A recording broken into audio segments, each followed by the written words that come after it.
Star Wars has always been a battle of good and evil, the dark side being the bad guys, and the light side being the good guys.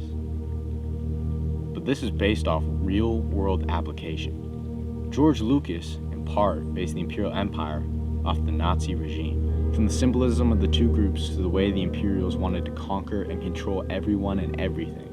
Lucas literally took Stormtrooper from the Waffen SS Stormtrooper. Even in the 7th installment of the series, The Force Awakens, there's a scene in which General Hux gives a speech to his army. This scene has striking resemblance to ones in which Adolf Hitler would give to his followers. On the other side of the fight was the rebels, who are most commonly referred to as the Rebel Alliance. This parallels the Allied powers of World War II, made up mostly world superpowers.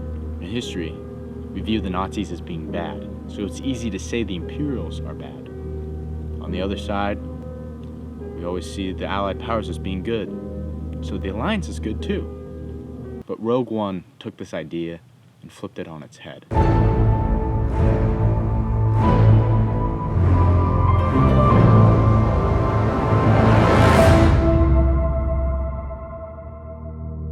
Once the characters and their motives are established, the first major part of the film begins. Jyn Erso, along with Captain Cassian, head up to the desert-like planet, Jedha. They intend to find Saw Gerrera, who they believe has vital information regarding the Death Star plans. Saw is labeled as a leader of an extremist group. An extremist that lives on a desert planet and hides out in a cave. The Imperial Empire is there in the city, mining kyber crystals that they need for the Death Star. The main and almost only reason they are there is to spend time mining those resources from the planet. We have an extremist who uses guerrilla tactics to fight an all-powerful regime, and a regime that's only interested in a single precious resource that will help fuel their expansion. Once the Empire gets all the kyber crystals they want, they pull all of their troops away from Jedha and literally destroy half the planet. The rebels, who we always thought as good, who seem to be like the Allied powers, now parallel Middle Eastern extremist groups. This is exactly what jihadist groups are like. Recently, Al-Qaeda labeled ISIS as an extremist group and condemned them, the same way the Rebel Alliance condemned Saw. But how Rogue One portrays the Imperial Empire is even more important. There's a striking resemblance to the United States. They come down to a desert planet, only seeking out one precious resource.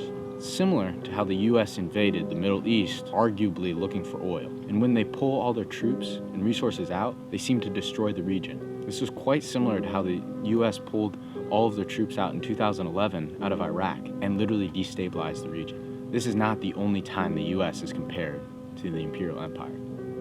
Scarif is a watery planet with sand beaches and palm trees. The environment has a striking resemblance to islands that the US and Japan would fight on during World War II. And that is not the only reference to the war in the Pacific. At the end of the movie, the Imperials shoot the Death Star at the planet of Scarif, creating a massive explosion that vaporizes everyone and everything within its blast radius. This again parallels the atomic bombs dropped at Hiroshima and Nagasaki by the US. The Imperials killing everyone on Scarif seems very crude and unnecessary. Yet, many scholars still believe the 2 atomic bombs were not needed in order for the US to reach a peace treaty with Japan. So what does this all mean? I think a good film makes us think. Not only about ourselves, but about others around us. Rogue One is a good movie in general, but it sets itself apart by forcing intrigued viewers to think a little bit harder about its true message.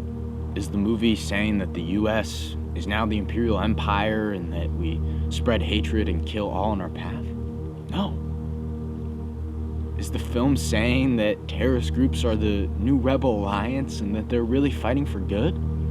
Not necessarily. Rogue One wants you to question which side you and your country are on. It wants you to look into the past and point your attention towards the future. And most importantly, it wants you to question if you are fighting for good or evil.